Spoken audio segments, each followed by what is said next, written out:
not that you remember about the town you were in way back in the 1840s. And this was in 1872. And he said, well, what I remember about Erie is I have never been anywhere before or since where politics was played with such an engrossing passion. As a matter of fact, he said, politics in Europe is such an engrossing topic that I often thought it was a form of temporary madness, a kind of winter sport. But then as a good politician, he added, something from which I'm sure the citizens have long since recovered. Well, we haven't long since recovered. The activity on the waterfront today is an indication, or tonight is an indication, of the engrossing passion of Erie when the political fires are lit. And one of the reasons is that it's a very manageable city, very small town in which ideas and thoughts and proposals get wide currency and they sometimes catch fire, as this particular one has. At any rate, this idea that politics was a form of temporary madness will cultivate sort of our talk this evening. Basically, the whole talk is about something that many of you already know, and that is the topic, who controls the community? Is it the people, or is it a power elite? Is it the underclass, or is it the ruling class? Is it people with influence, or people with votes? And when you see tonight, 7 people sitting on the waterfront will determine for a community, actually a county, of over 280,000 people. 7 people will make the decision for 280,000 people. Of course, that's democracy. Now, what we want to talk about, though, and this is important, if you want to understand politics in Erie, you need to understand this whole populism question. And by the way, it's a national question. It's just an Erie question. Populism is an enduring characteristic of the United States of America's electorate. You see it every day. Whether you watch Fox News or you watch something else, you're dealing with forms of populism. And so let's define it. You probably already know, but I've put in about 5 or 6 definitions here that really give you the germ of what we're going to talk about tonight. First of all, the main essential characteristic of populism, it's a philosophy that says power to the people. A philosophy that is sensitive to the needs, the interests of the ordinary person who has limited influence. The ordinary person who has limited influence. There's an emphasis on personal relationships, an emphasis on personal favors in return for political support. In other words, if you look at somebody where populism is a movement generated very often by the masses. And we go through periodic revolt of the masses, the populace, against what they can call the entrenched ruling interests. In populism, there's an importance of loyalty to political leaders. The political leader is the chief, the head of the family, who confers favor. Now, the key word there is family. In a political dynasty, the key figure is the one who is the leader. And the leader is the one to whom you owe loyalty.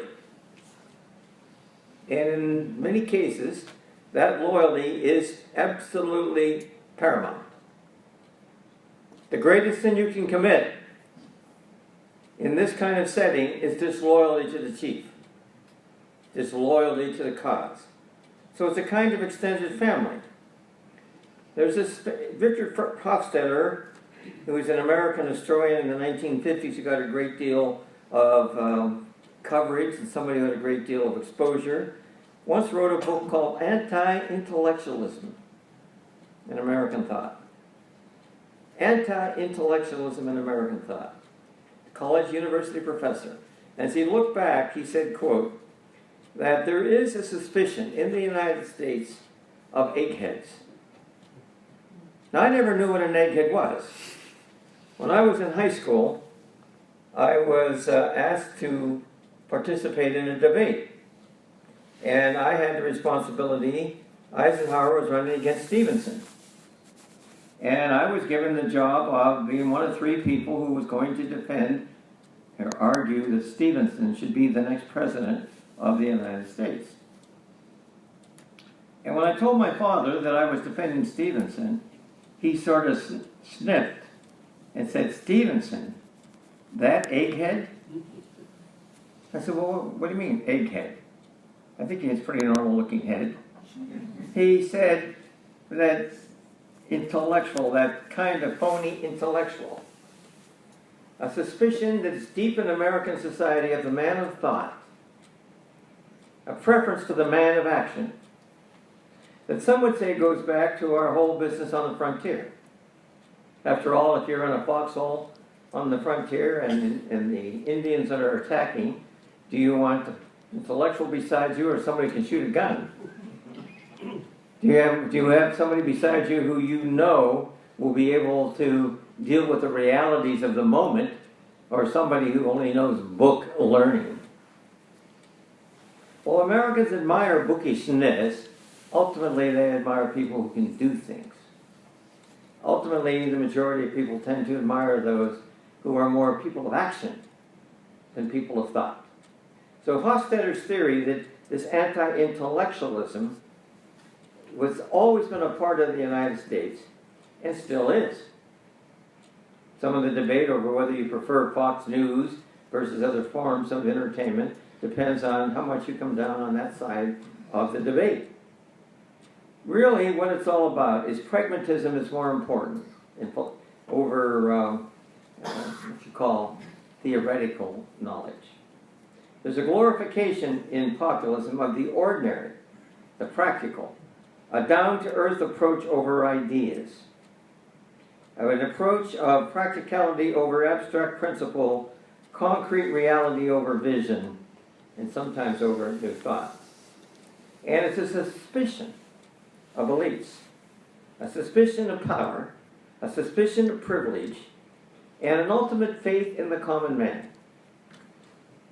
In other words, populism is a kind of celebration of the ordinary, which sounds sort of negative, but it isn't.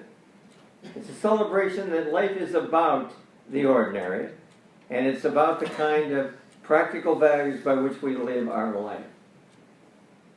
And that people have a great deal of, I can put it this way, have a great deal of power are people you have to watch.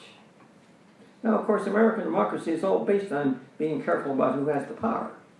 A lot of our fight in government is over who has the power.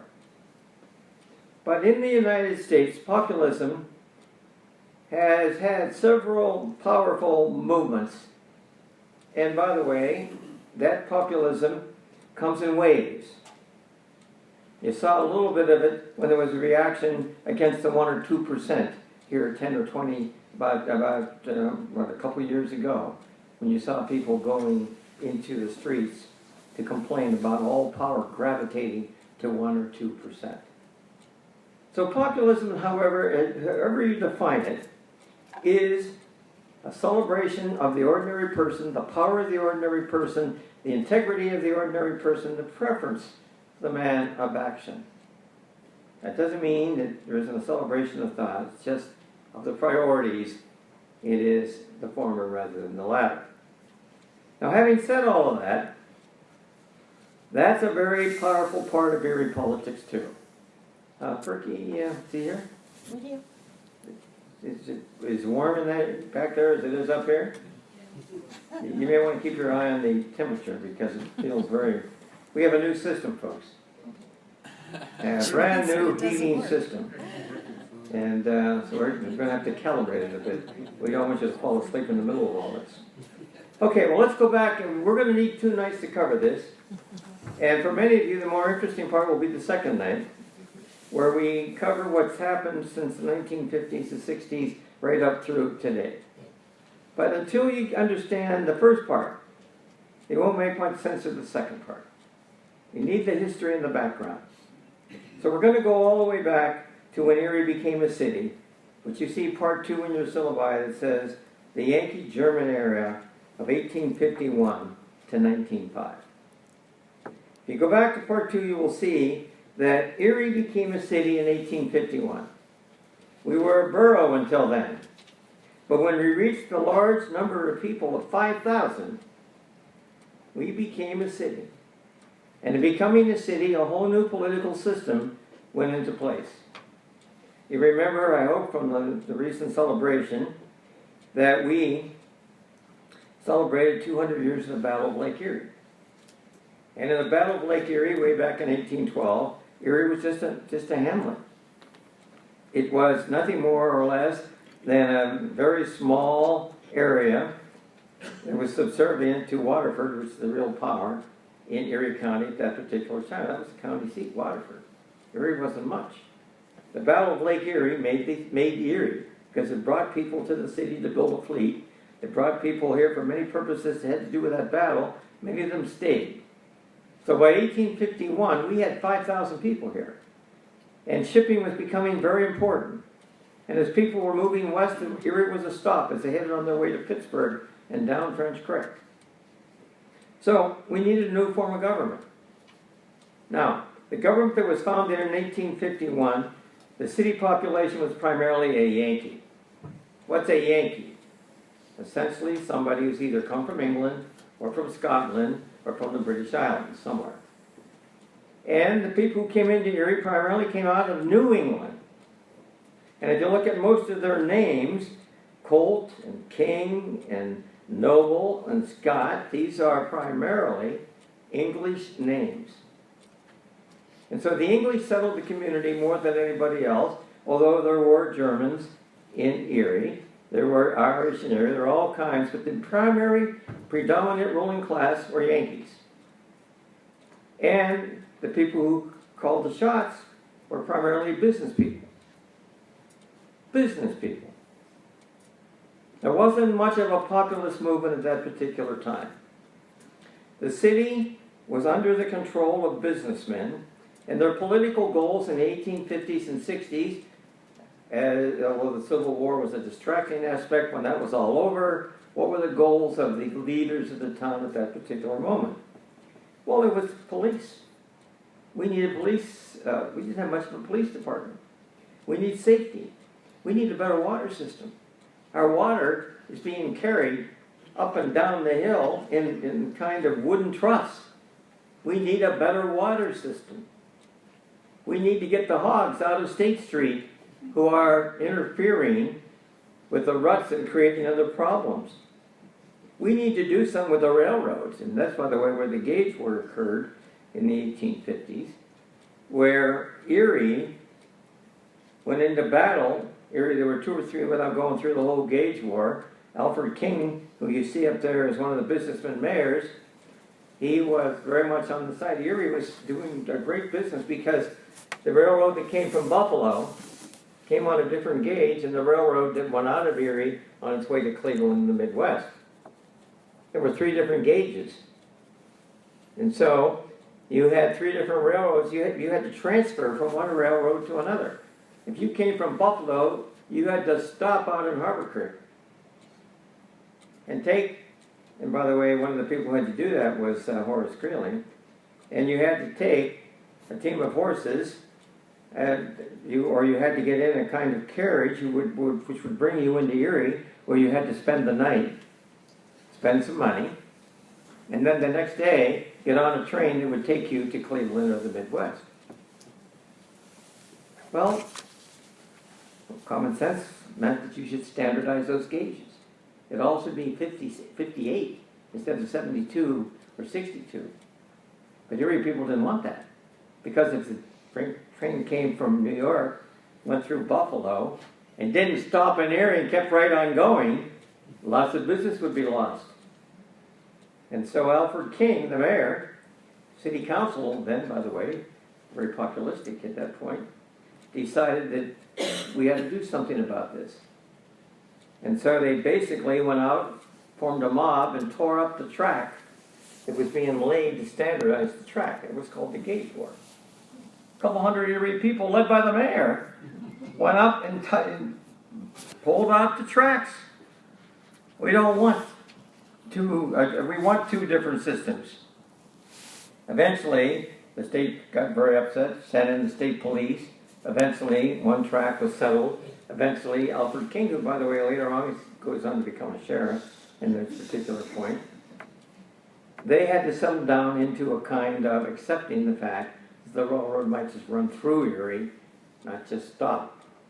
Well, all of that was a part of the major periods of that particular time. There was a real question about what are we going to do with the port. We need a public dock. We need to keep the taxes down. They're getting too high. We need to build better roads. My God, to take the road to Waterford, you're on a cordon road. You're on wood. Very often you slide off the wood into mud. You can't get to Waterford, or you can't get out of this community. You need to improve the roads. And we need to grow the city. Erie's going to be a big town. We've got to grow it. We've got to create a more modern approach. All of these were businessmen. The mayors were primarily Yankees, and they were primarily businessmen. And the most important, and by the way, the system was different. We've had 3 different governments in Erie. It's important for you to recognize that every change of those governments reflected a phase in the city's history. Then the system was called the Common and the Select Council. That meant there was a common council where people were elected from each ward. Then there were only 4 wards. You have a map here at the back of your syllabus. And it shows you what the ward system looks like. And today, by the way, it's important for you to become aware of this map. This map is Erie's ward system. Now, the period we're talking about, there were only 4 wards. So let's look at this map for a minute. If you haven't already familiar, many of you are from previous classes.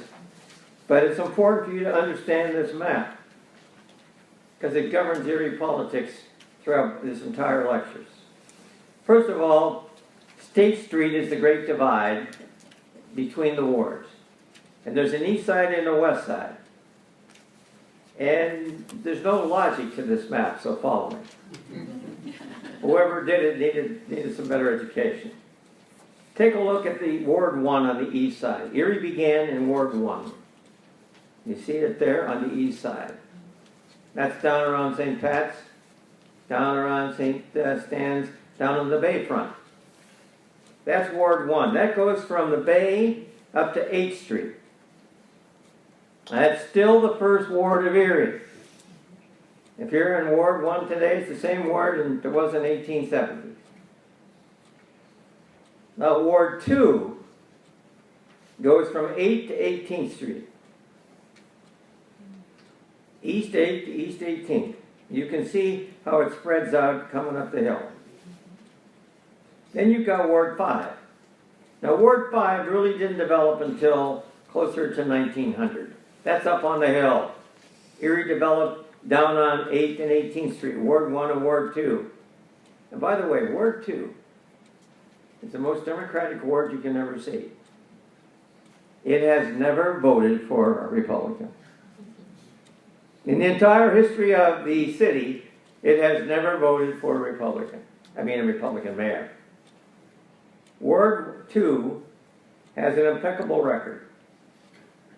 It only deviated from supporting Democrats once. And that was around 1916 when it voted for a socialist. Voted for a socialist. And so when you want to talk about populism, that's the heart of populism. Ward 2. Ward 1 had some very nice homes around East 6th Street. And it had some upper class elites, but primarily these are working class wards, 1 and 2 today. They weren't always, Ward 1 was not always working class back when it began. Then Ward 5 is up on the hill. It goes from East 18th through the top of the city. So if you're up in Ward 5, and if you're down on 20th Street, East 20th Street, you're in Ward 5. If you're on 38, you're in Ward 5. And as you come up around 40th or 41st, you run out of the city limits, you're still in Ward 5. Now, Ward 5 is where Mercyhurst is. Ward 5, and by the way, as you come up the hill, Erie's an interesting town. Most towns are divided into east side, west side, and Erie has that. But in most towns, the population goes east and west. In Erie, it goes north and south. It goes essentially up the hill. It goes south. So when people moved, when they came in, let's say into Ward 1, and they moved up the hill for better things, they moved up the hill. They didn't go over on the west side. They went up the hill. So there's a kind of north-south orientation to Erie. The higher you go on the hill, the better the homes. You don't believe me? Go down to around 2nd or 3rd, start driving up, and the higher you go. And so when people moved in, immigrants, for example, the Russians moved into Ward 1 or the Irish, and they wanted to improve things. They went up into Ward 2. When the Polish settled down there at St. Stan's, they went up the Holy Trinity, up on about 21st Street or 22nd, and then they kept going up the hill to Mount Carmel and so on. The same thing happened on the west side. So while we have an east-west orientation, we also have a north-south orientation. Now, let's go over on the west side very quickly. You would think this, wouldn't you think that the ward at the bottom would be Ward 3? If you go 1, 2, 5, I think you would go 3, 4, 6. That makes sense. But it's not what happened. Apparently, whoever drew the maps decided to go 1, 2, then go over to Ward 3, and then down to 4. So the bottom ward is 4. Ward 4. Now I want you to remember Ward 4. Because Ward 4 is where the elites of the city live. What's that today? Ward 4, now that's the Bay until 8th Street, right? Where was all the money in Erie? It was on West 6th Street. All those beautiful homes, the Gold Coast as it was known, was in Ward 4. And all the territory from Ward 4 to the Bay. And out in Ward 4, what do you also find? Frontier. And Frontier is the last of Republican strength in this community. So Ward 4 is along the bayfront, is one. Then you've got Ward 3, and in the period we're talking about, all the activities were 1, 2, 4, and 3, or 3 and 4. And then you got Ward 6. Now here's one of the interesting patterns that you need to take a look at when you look at it. Ward 5 and 6, look at the size of them. But that didn't develop until the 20th century. Ward 5 and 6 developed in the 20th century. When Mercyhurst, for example, was created in 1926, which is Ward 5, there was nothing up there. 38th Street today, which is a very, very busy street, it had hardly any traffic at all. In fact, Mercyhurst was so far, their next real activity was down on 26th Street. So it was 12 blocks to get to Mercyhurst. The nuns had to actually create a bus system to get people from the city up to the college. And that was in 1926. So the area that we're up here in now, so well developed, is really a 1926 plus development. Where you're sitting was nothing but woods. So the top part of the city, which is 5 and 6, developed in the 20th century. And we're going to cover that probably in the second class, what happened in those areas. But the 5th and 6th wards, now here's important for you to understand this. The 5th and 6th wards, look at the size of them. That all happens after, in the 20th century, mostly after World War I. And today, those 2 wards dominate the city. There is more people in 5 and 6 than the 4 below. Is the area of democracy? The principles of democracy vibrant? Well, they are if you live in Ward 5 and 6. Where do you think most of the councilmen come from today? The 5th and the 6th wards. That was not the case way back when it began, the period where we're talking about, in 1851. Because then they had a common council and a select council. The common council were elected from the wards. Each ward had so many people, Ward 1, 2, 3, and 4. So every ward had representation.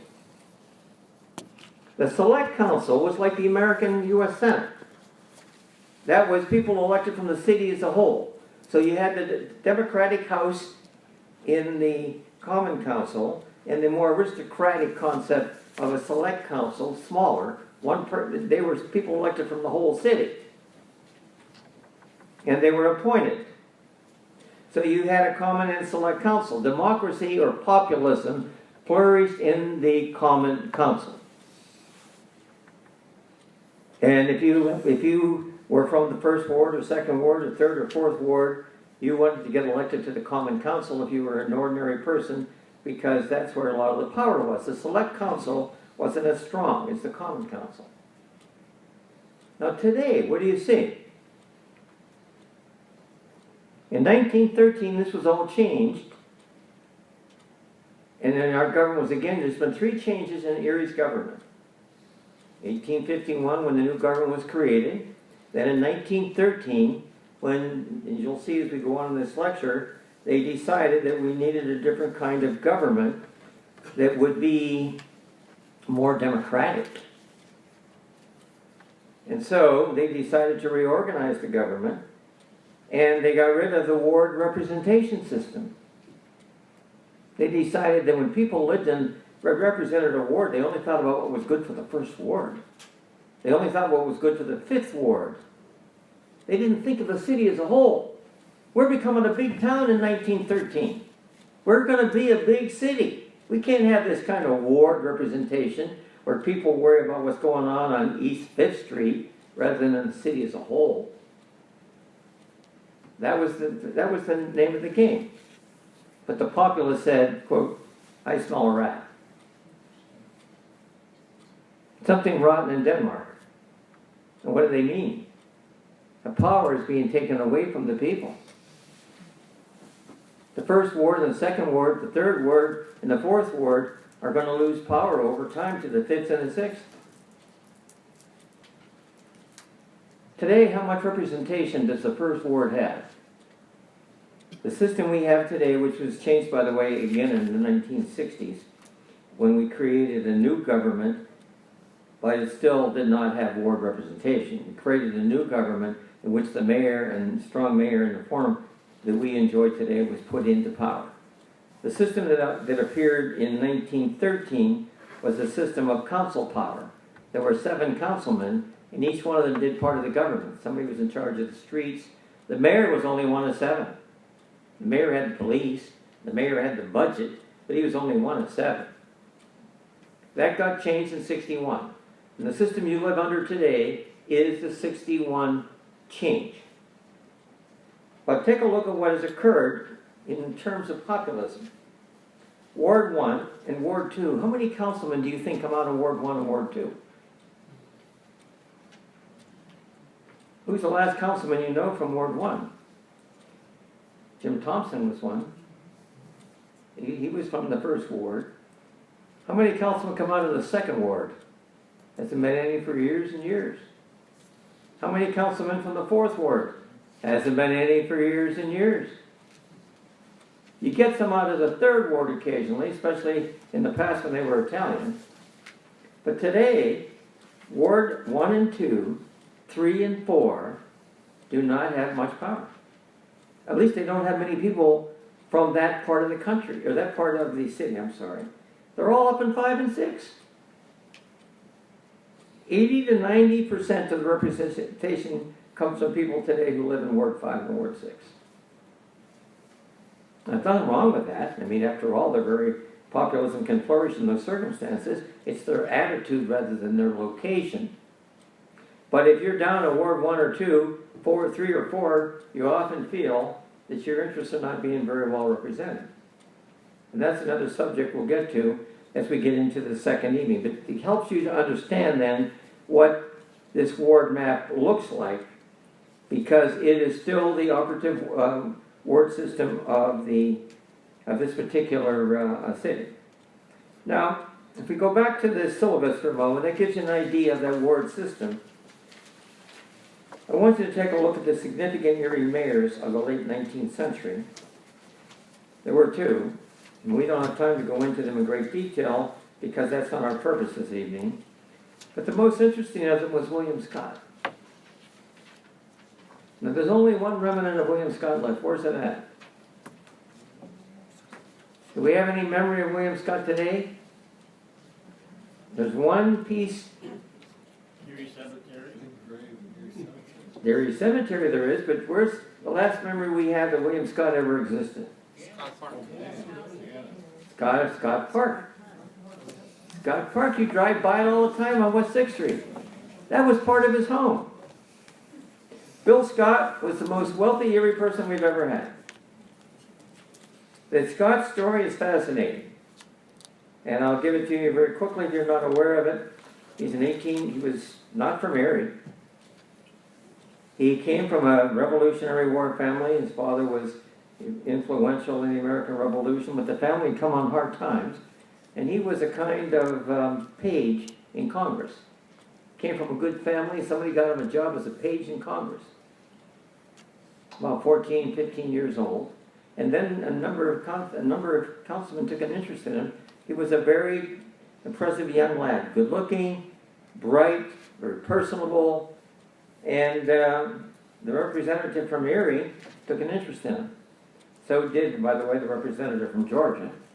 And each of them invited them to come home with him. And where he decided to go was Erie. Came back to Erie.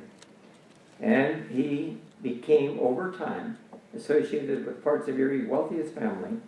And eventually became a railroad magnate, a coal magnate, one of the richest men in the country.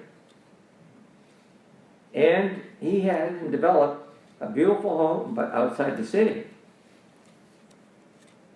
That's an interesting question. He built what was called the farms out there, the Algeria Farms. And where's that area? It's out by the peninsula. He had a beautiful racetrack out there. He raced horses. A couple of them raced nationally and one internationally. And he had, primarily went from 12th Street all the way down. Waldermere sits on where he owned that property. All that property was Scott's.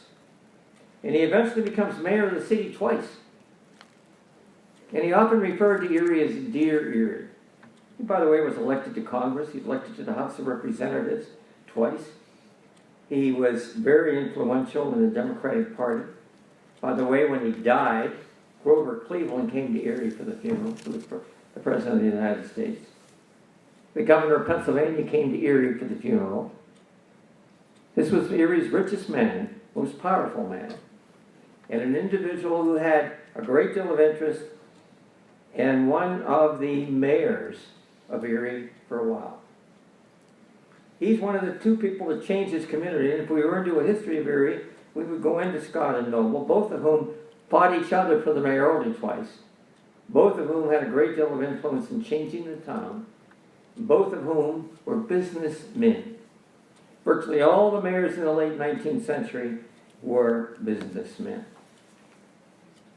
By the way, when Scott died, he had no sons. He had two daughters. And one of the daughters moved to New York, and she's the one who donated the property we know today as Scott Park. She donated that property because she wanted some remembrance of her father to remain.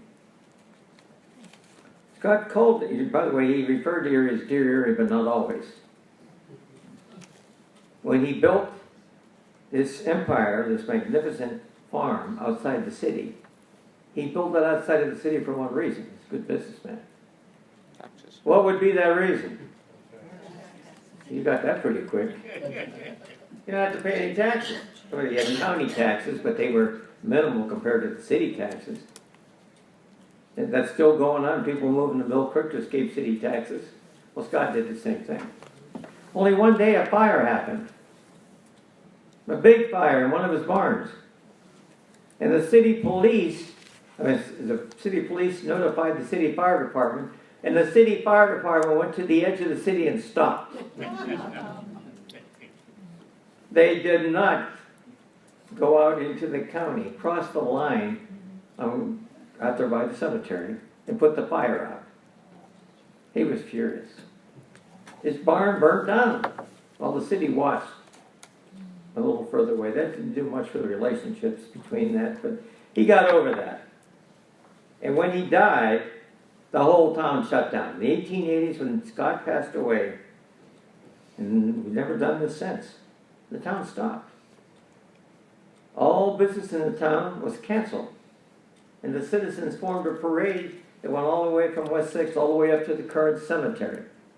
They wanted, and by the way, the grandest grave in the Erie cemetery is that of Bill Scott, whose grave, by the way, was broken into by grave robbers who hoped to steal the body and hold it for ransom. It didn't work, by the way. Stole the wrong body. Well, there were a number of bodies in there. They got his aunt. That's not what they were after. And guess who stole it? The security guards who were hired to protect him. And that's another story we don't have time to get into. But Scott was a powerful man and an example of the kind of businessman who ran the city. So Erie was dominated not by populism. It was the business elite and the people with money who ran the town in the last half, although they had, of course, roots in the ordinary person. The ordinary German, for example, and the ordinary person had a vote.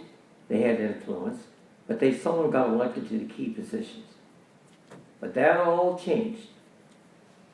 That kind of control by the business community, that kind of control by the industrial community that emerged in the late 19th century, that kind of control by the Yankees primarily, began to change under the immigration that drove the city's population up. And the first of those waves was the German immigration. The Germans began to pour into Erie in the 1830s initially. They really came after 1848. A revolution in Germany failed in the 1840s, a liberal revolution. That revolution was very disappointing for many Germans, and there was a religious question. And so many of the Catholics in Germany, and many of the Protestants also, immigrated. And they came again in the 1870s. And by the 1870s, there were as many Germans here as Yankees.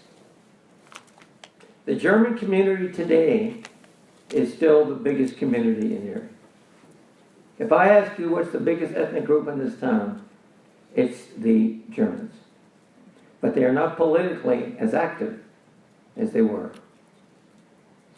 The Germans are the biggest single ethnic group, and they came in and they began the first of a whole series of ethnic waves to change the politics of this town. At one point, because by 1896, the Germans had a real base in this town. And where do you see the German influence? What's left of the German influence today? What clubs? Yeah, that's only one. And what else? Siebenburgers, there's another one. South Erie Turners. These are all the Turners. And the old East Erie Turners. That was a German club. They had parks. So the German immigration changed the town in the last half of the 19th century. And they weren't the only ones coming to the city. Now the Germans are especially an interesting group. And I want to warn you right from the beginning here that religion is an important part of all of this. The Yankees were essentially Protestant. So in the late 19th century, Erie was pretty much controlled by the Protestants. Right, it's a Protestant community that you'd expect from Yankees and Englishmen, Episcopalians. The Germans, however, were split. They were split between Catholics and Protestants, depending on what part of Germany you came from.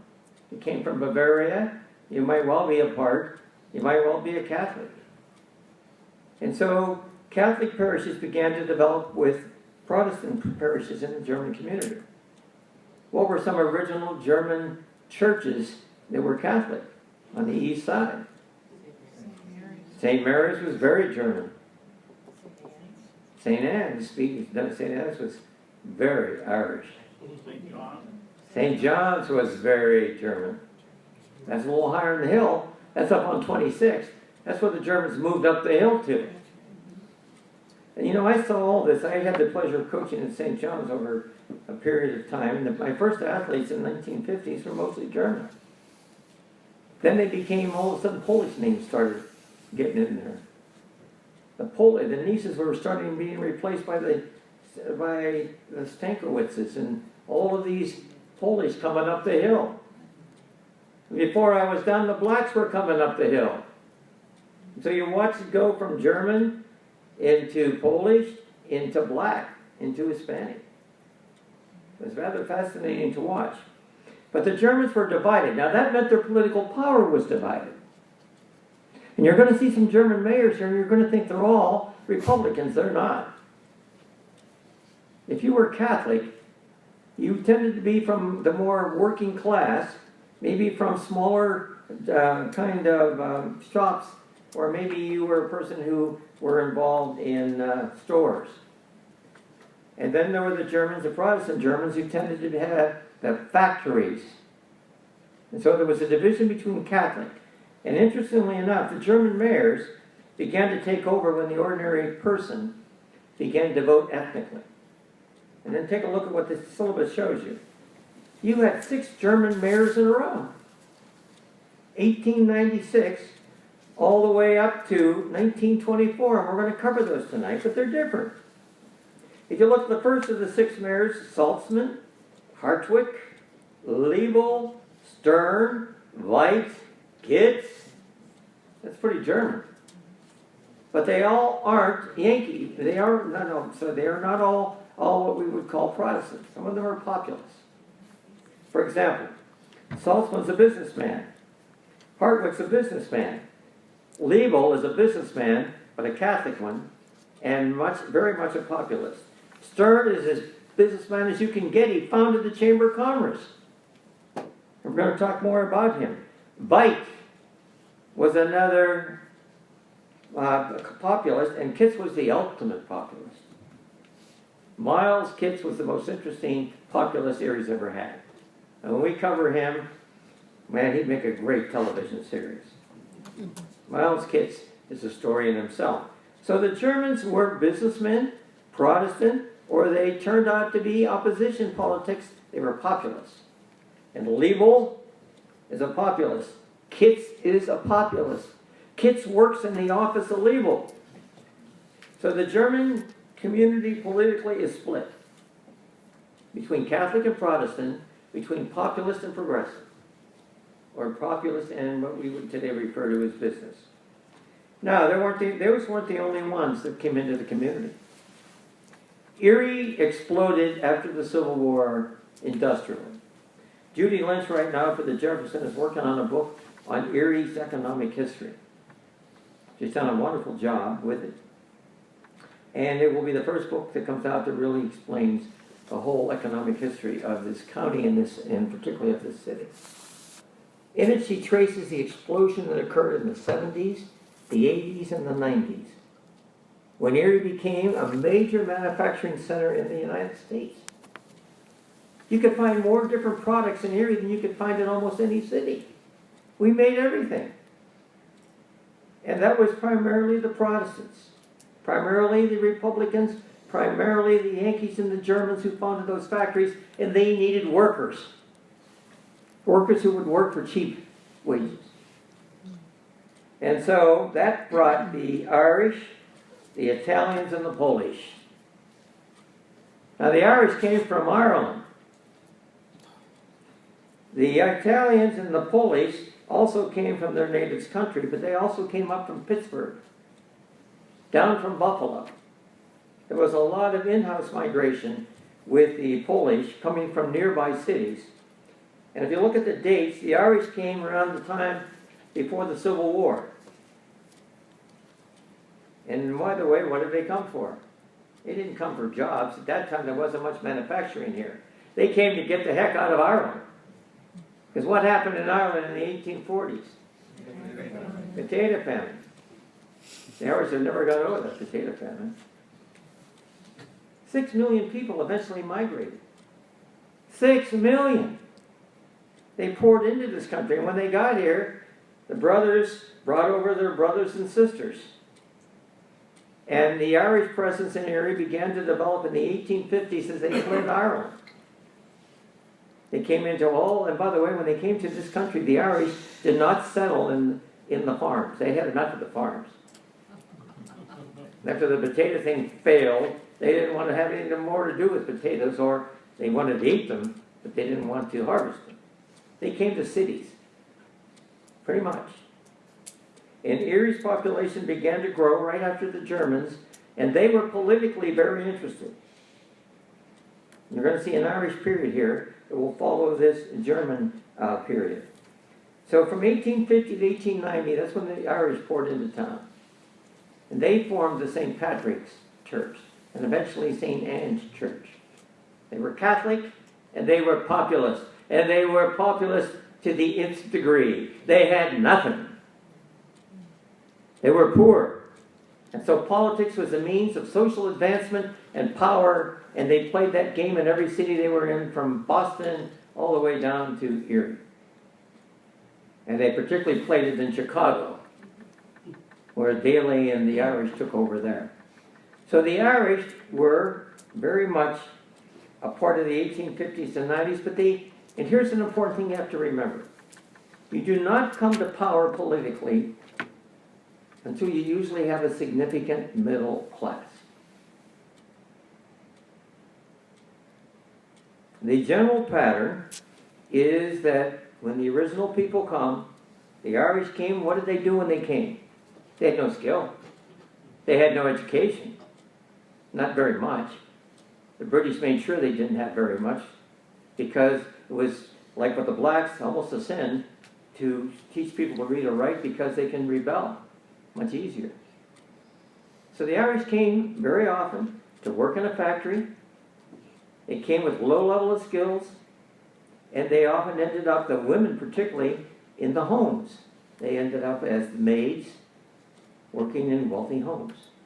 That's how the Barbers began. Mrs. Barber worked in the home of a wealthy Yankee who took good care of her because she was so impressed with Mrs. Barber, and over time they became the Barber dynasty that will flourish in the 1920s and 30s and the 40s.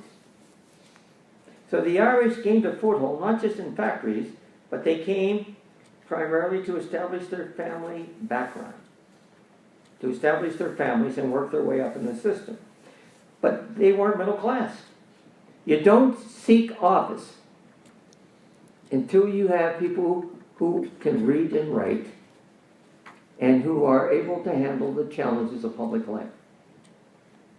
And so you will trace the development of a political group, the political power of a group, as they begin to develop a middle class and seek office. And the ultimate office is the mayor. And we'll go through some of that as we go forward. Now the Italians came for a different reason. The Italians came because of a series of failed revolutions in Italy. They came also because of economic challenges and disruption. Italy wasn't yet wasn't the state we see today. There was a lot of disruption in Italy. And so the Italians began to come in the 1880s, and they poured in from the 80s to 1915. But they weren't necessarily coming to work in the factories. And they weren't coming to work in the homes of the wealthy. They tended to be entrepreneurial and wanted to start stores. Little stores, grocery stores, shoe stores, little businesses. And so they became a part of the entrepreneurial class. Although some of them worked in plants and some of them did other kinds of things. But they weren't essentially as much factory workers. The Polish were. The Polish started coming in the 1890s. And if you look at that period, it's the 1850s, the 1880s, the 1890s. And it goes up into the 1890s, the 1915, the 1920s. The Polish were the last big group to come. Many of them, as I said, came from Buffalo and Pittsburgh. Many came from Poland. And they came to work in the factories. They came essentially to work in a job. They were very, very industrious, very hardworking, and they settled on, where did they settle? They settled on the Lower East Side. Now, by the way, why is the East Side always called the workers' side? There's a difference in area between the east side and the west side. You all know that. State Street is the brick wall.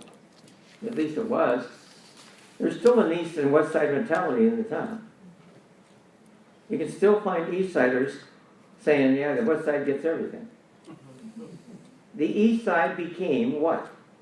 The working side of the town. Why did it? Yeah, but why'd the factories go there?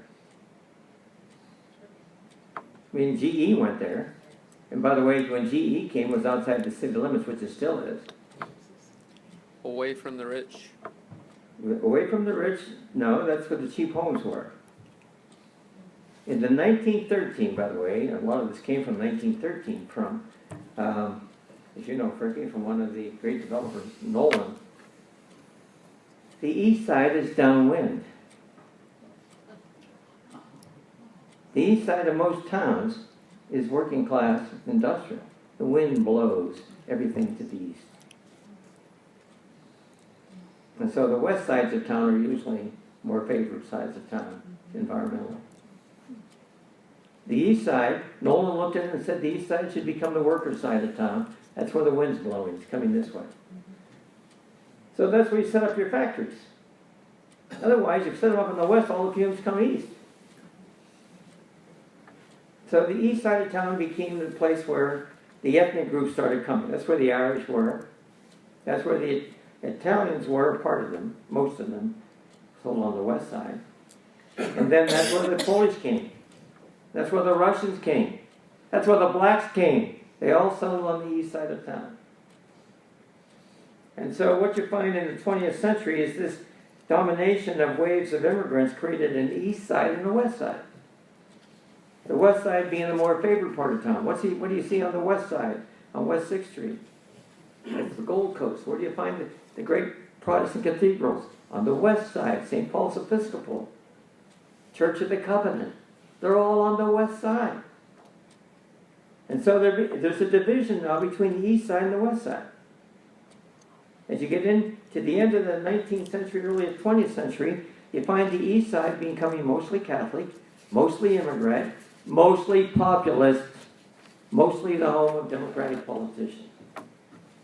And the west side being the home of the Republicans, the manufacturers, the good homes, and those who can't stand the social mores of the immigrants, which we'll talk about here very shortly. And then the black impact does not happen, and we're not going to cover that tonight, until World War II. The blacks came up in World War II to man the factories from the south. So there isn't much black presence in Erie until after World War II.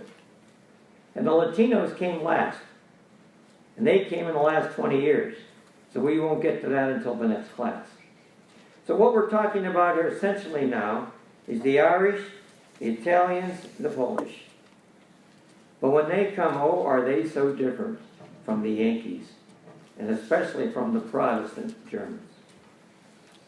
Okay, now if you go to the second page, and this is the heart of what we want to cover tonight. The immigration impact on Erie politics. All these ethnic waves changed everything in the community. Why? And by the way, how that has changed. We want to start off by mentioning a man by the name of Raymond Wolfinger. He's an urban political theorist, and he developed a very interesting theory. And he said, essentially, what ethnic politics is all about, essentially, is patronage. And he said, here's what occurs. A group that is in power, say the Yankees, they buy the support of the Germans by giving them jobs. When the Germans take over, they buy the support of the Irish by giving them jobs. And you can tell when an ethnic group is beginning to develop political clout by the number of people who hold jobs in police, fire, public safety, or what we call streets department. In other words, the Irish cop developed. The Irish fireman developed. The Polish cop developed. The Polish street worker developed.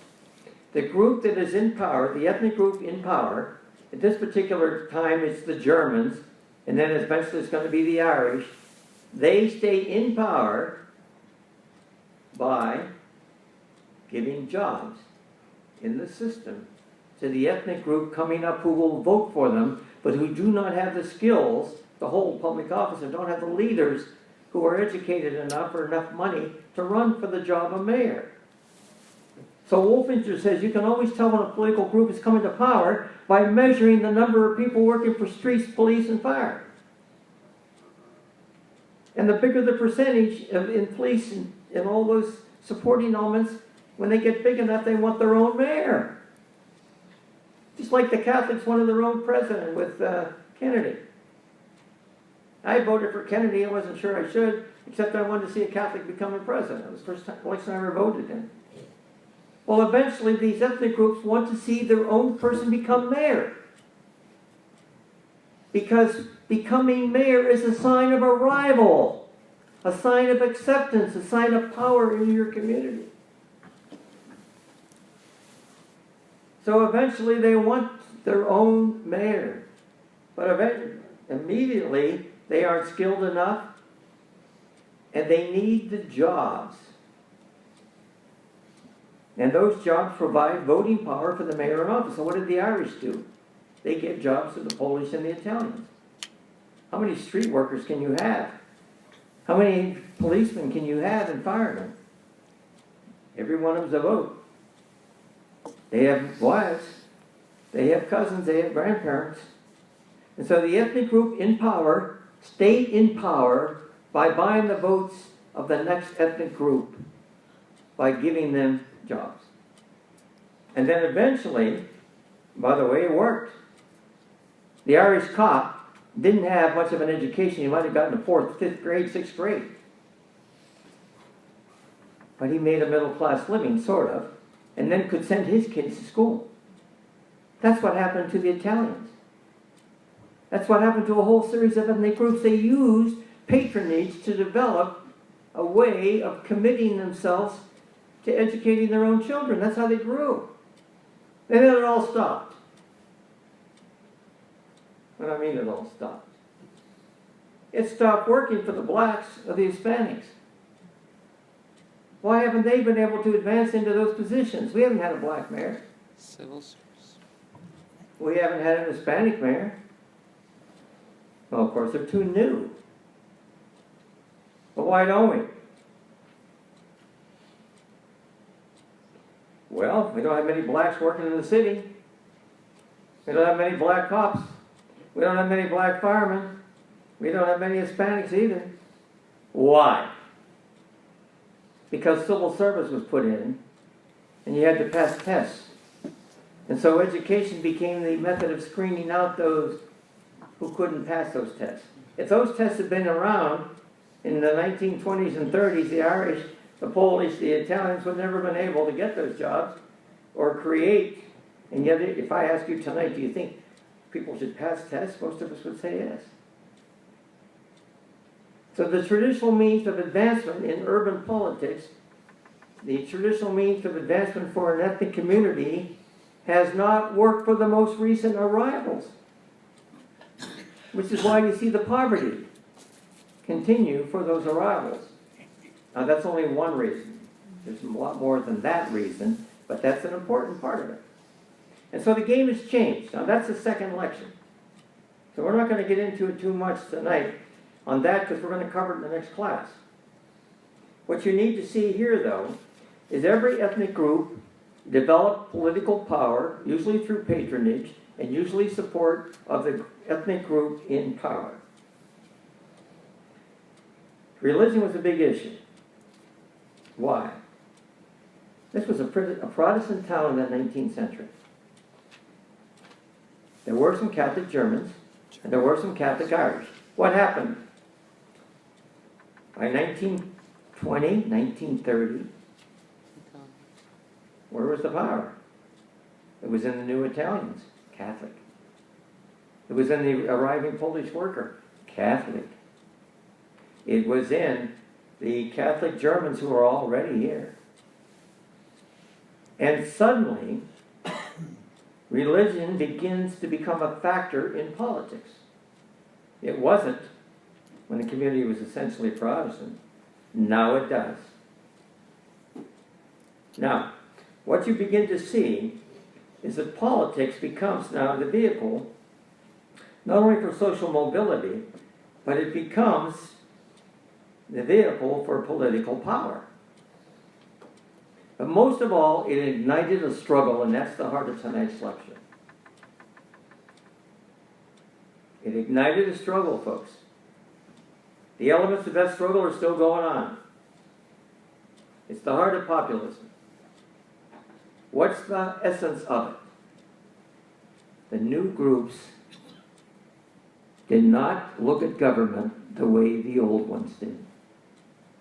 The Yankees and the natives, which we call the natives now, the Yankees, the Protestant Germans, the older ethnic groups, they didn't look at politics the way that these new groups looked at it. How did the new groups look at politics? As a means of social advancement and social mobility. But there were other differences. The attitude of the Yankees on vice, the attitude of the Yankees and the Protestants were altogether different than the Catholics. Take, for example, in the Great Prohibition. What did the Irish, the Germans like their beer. Prohibition became a real battleground in this community in the 1920s because essentially the new ethnic groups didn't share the Protestant view on vice. The Protestants tended to believe in a dry community, not a wet one. They tended to believe in the Protestant ethic, which was essentially different in tone and temperament, more fundamentalist. And two camps began to emerge in this town. It was the camp of the native versus the camps of the newcomers. And they struggled for political control. The natives ran the town in the late 19th century. That control was challenged by all these ethnic groups in the early 20th century. And it wasn't just over jobs.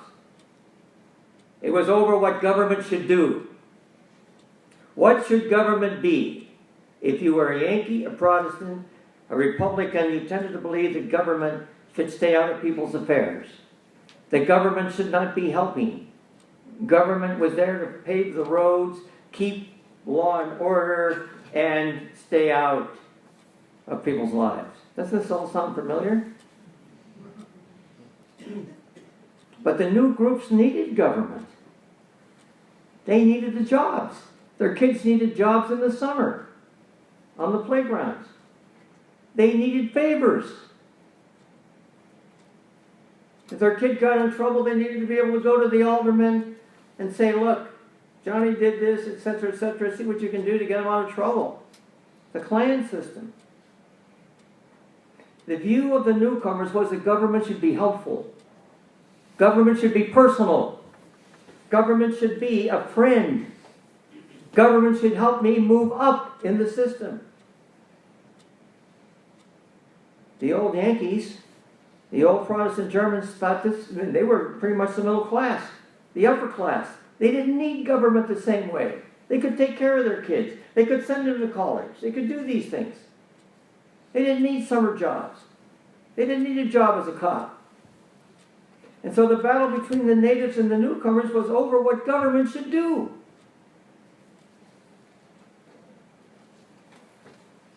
Classic example, for example, I remember C. Francis Haggerty. Some of you up here look like you're old enough to remember that. He was an Irishman. He never lost an election. He was a great Irishman. C. Francis Haggerty could have been mayor anytime he wanted to be. Quintessential Irish politician. You'll see him later when we talk about what happened to poor Tom Flatley. He's a great friend of poor Tom Flatley. One day I was talking to C. Francis as he was nearing the end of his life. We were working on his book, and I said to him, well, what do you think of all the changes that are occurring? This was in the 1960s. He said, oh, my day is over. He said, if I were city treasurer, and he was city treasurer first century, it seemed. Never lost an election. He said, in my day, if Mary didn't pay her bill and she was a widow, and she owed taxes, I'd go down and say, hey, Mary, you got to put something down here. I mean, geez, give us a buck, give us two. And he'd have a cup of coffee with Mary, maybe leave her $1 or $2, and work with Mary so she doesn't lose her home. Today, he said, Mary would get a notice from a computer telling her she's in the arrears and she'll be out. Government's becoming impersonal, not helpful. It's not what I know. It's not what I do. It's not what we do. In other words, the personal, for example, the bell in St. Patrick's Church is broken. How are we going to fix that bell? Well, Mike Cannavino and those guys would say, well, no problem, we'll send over the city fire truck. And the policemen go up and they can fix that bell up there for St. Pat's. I mean, after all, it's a good lower class ward down there, and there are good voters there. And that's no problem. What would the Yankees say? That's public property. You can't use public property for private purposes. So to the Yankees, to the Germans, to the Republicans, government was intended to be something that was impersonal, efficient, kept taxes down, and didn't favor one group over the other unless it was the business class. It's getting very warm again, Fred. Pardon me? Now, maybe it's just me up here. You folks okay out there? It's getting toasty, they said. Okay, I'll make it less toasty. Yeah, make it less toasty. So at any rate, there's a huge difference between the natives and the newcomers over the role of government. Now you're on to this question of, if you look at your syllabus, you're moving into the major challenges between the newcomers and the natives from 1905 to 1954. The battles joined in the early 20th century, and what are the issues? Patronage, water commission. Take the water commission. What's more important than water? The Yankees did a great job in building a water system. Erie had one of the best water systems in the country. It was Yankee commissioners who built it.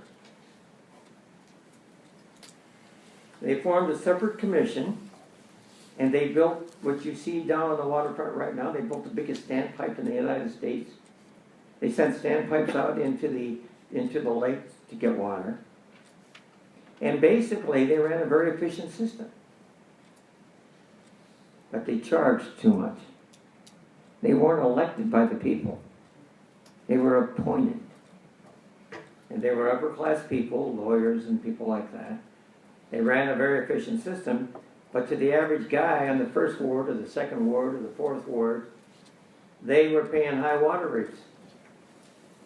And so the first big issue when Mike Liebel became mayor was, let's turn the water department over to the people. The city should run the water department, not a group of impersonal people who don't understand the needs of ordinary folks. The water commission, by the way, water's a big battle here. It goes through cycles. 3 times the water system's been taken over by the city, pulled back by an authority, taken over by the city, pulled back by an authority. Today, what is it today? Authority. An authority. Wait long enough. Wait long enough. It's a political football. But it's all part of this argument. Should the system be interested in low water rates? Yeah, but every time the city took over the water commission, and they did with Charlie Barber in the 1930s, they kept the rates way down. But they didn't fix anything. Over 20 years, everything starts breaking down. On top of it, they hire more people than they need. When Lou Tullio was mayor, people used to tell me when Lou would go to a wedding on Saturday, 5 more people would show up to work in the water department on Monday. But that's how it worked. You were helping people and their votes. So government then is a means of advancing an ethnic group, a means of advancing the ordinary. It's a means of taking care of the populace. That's not the Yankee attitude of good government. Good government is what you get in your civic textbooks in the 9th grade. It's impersonal, it's fair, it's balanced, it doesn't favor one group over the other, it's rules. That's what your civic textbook says. But that's not what ordinary people need. If my son's going off to college at Edinburgh, he doesn't have the money, he needs a summer job. Is he supposed to take a test to get the job? No, call the councilman. He'll put him on. So government, that's the battle between the natives and the newcomers. And it goes back and forth. The social mores were very different. Who put prohibition in? Prohibition came in with the Yankees, the Republicans, who believed that alcohol was dangerous to people's morality. They wanted to outlaw it. And, by the way, they were so concerned about what they saw happening, and the vice in Erie was growing. My God, even though national prohibition had come in, you could get a drink anywhere in Erie. All you had to find out is who sent you where. Alcohol was coming right over the lake. To the Irish, there wasn't anything wrong with alcohol. To the Germans, Catholic Germans and the rest, they had their beer in Germany. What's wrong with houses? I hate to put it this way, but there was a lot of gambling going on. Gambling's a bad thing. Hell, I remember when bingo was outlawed. Bingo was outlawed. My father was a member of the KC. He was outraged when they shut bingo down because it's gambling. I went to bingo as a kid. One thing I ever won in my life was a $5 bingo. Until 3 other people yelled bingo. But bingo was a way of raising money for the church, a way of raising money for the cause. Well, the Yankees believed gambling was bad, drinking was bad, prostitution was bad. And all these things were flourishing in the city. We got to clean up this town. And so you have the Committee of 16 beginning to develop, which we'll talk a little about later as we get near the end of this. The Committee of 16 is put together by the Protestants to clean up the town. Now, interestingly enough, as the natives lose control of the city politically, because they started getting outvoted, where do they turn to for their control? How do they shut down these things when they can't control the police or the fire? What do? They turn to the state. I'm going to throw out something here today which I'll prove in the next class. There have been 5 Erie mayors who've been indicted on charges of corruption. Starts with Mike Liebel over the Water Commission, by the way. Mike wanted to turn that Water Commission over to the people, and it got the Yankees so upset that they basically found ways to stop Mike on a state level. They reached outside the city to stop the newcomers. All 5 people who have been indicted in the city of Erie as mayors, and they are Mike Liebel, they are Miles Kitts, they are Tom Flatley, they are Mayor Tullio, and they are Mayor Rick Filippi. 5. Who indicted them? All Republican attorney generals from the state. So, and I don't say this is, I'm not making value judgments here. I'm just telling you what happens. The natives lost control. But they didn't give up the fight because they still believed in what they believed in. And many of you here tonight might say they were right. The town was wide open. Miles Kidd said, show me the evidence that there's gambling and prostitution in this town, and I'll do something. Now, one of the aldermen got shot in a house of prostitution.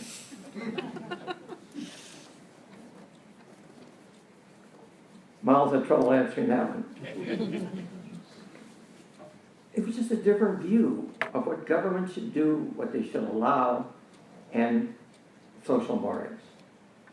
So the battle in the community, the populists were with the Democrats.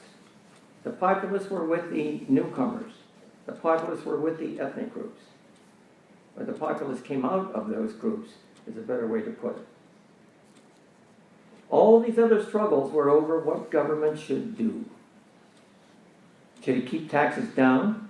Should it be impersonal? Should it not favor any particular group?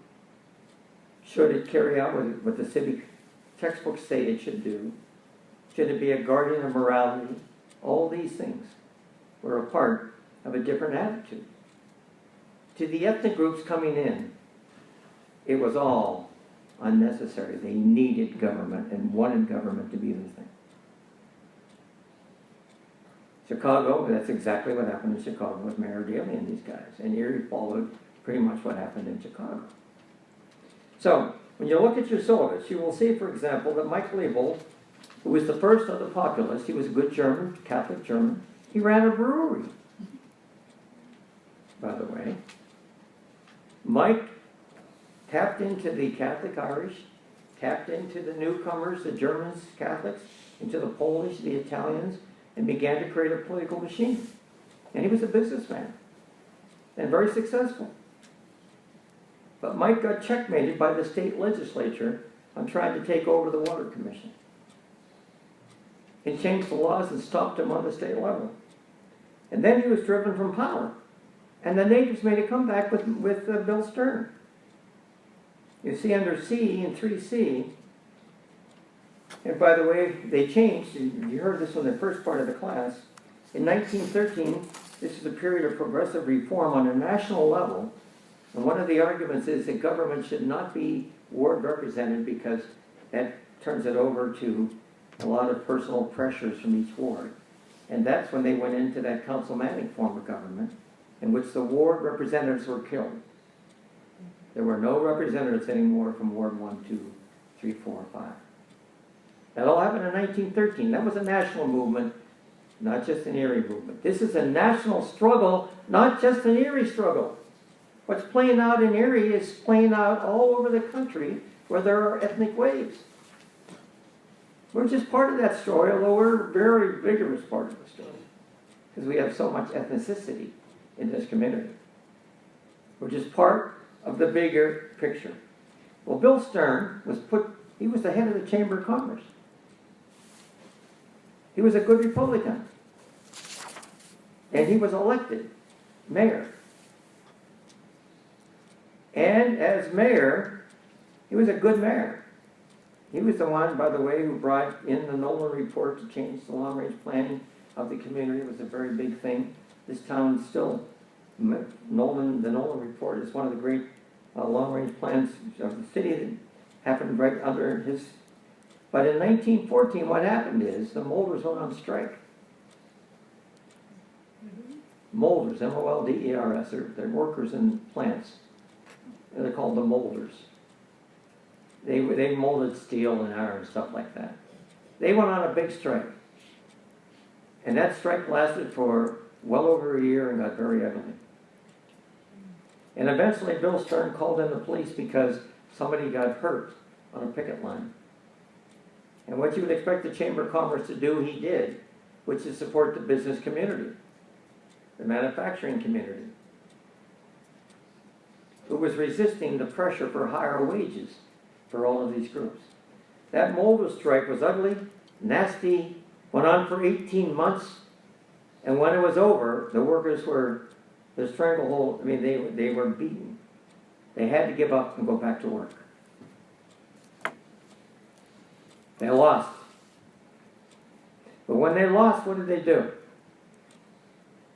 When they went back to work, they were more populist than ever. And they turned to a politician who would take care of them, who was Miles Kitts. And we'll sort of come to the end of the discussion tonight with Mayor Kitts.